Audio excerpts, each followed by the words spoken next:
అంచనాలు అడ్డగోలుగా పెంచేస్తారా? Warangal super speciality ఆసుపత్రి వ్యయం 626 కోట్లు పెరగడంపైన సీఎం రేవంత్ రెడ్డి ఆగ్రహం. ఫోరెన్సిక్ ఆడిట్కు ఆదేశం. ఓరుగోళ్ల అభివృద్ధిపైన సుదీర్ఘ సమీక్ష. మంత్రులతో కలిసి పర్యటన. వన మహోత్సవానికి శ్రీకారం. యాక్చువల్గా మనందరికీ తెలిసిన విషయమే కదా ఇది. కేసీఆర్ ఇక్కడ జైలు మొత్తం కూలగొట్టి హాస్పిటల్ కడతానని స్టార్ట్ చేసిండు. ఇది కూడా ఏంది, మహారాష్ట్రలో ఒక బ్యాంకులో కుదవబెట్టి, అంటే దాన్ని కుదవబెట్టి లోన్లు తెచ్చిండు. మొత్తం ఆ వరంగల్ సెంట్రల్ జైలు మొత్తం కుదవబెట్టి ఆడ 1100-1200 కోట్ల లోన్ తెచ్చిండు. ఏడా మహారాష్ట్ర బ్యాంకులో తెచ్చిండు, మహారాష్ట్ర బ్యాంకులో. సో అండ్ దాంతోపాటుగా దీని అంచనాలు పెరుగుతూ పోతున్నాయట రాను.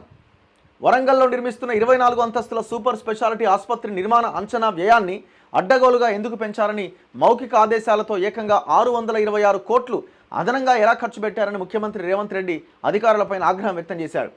ఈ వ్యవహారంపైన పూర్తి స్థాయిలో ఫోరెన్సిక్ ఆడిట్ నిర్వహించాలని ఆదేశించారు. శనివారం ఆయన మంత్రులు దామోదర్ రాజనరసింహ, ఇక మిగతా మంత్రులు, సిఎస్ వీళ్ళందరూ కలిసి వరంగల్ హన్మకొండ జిల్లాలో పర్యటించారు.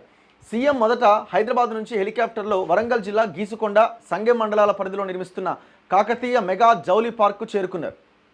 కైటెక్స్ వస్త్ర పరిశ్రమ ఆవరణలో మొక్కలు నాటి వన మహోత్సవం కార్యక్రమాన్ని ప్రారంభించారు.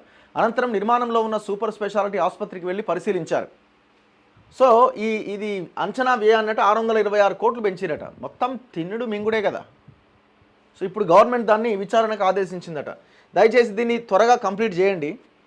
ఒకవైపునేమో ఆ దేశంలోనే అత్యంత పేరున్నటువంటి జైలును కూల్చేసి ఆడ అది కట్టిండు.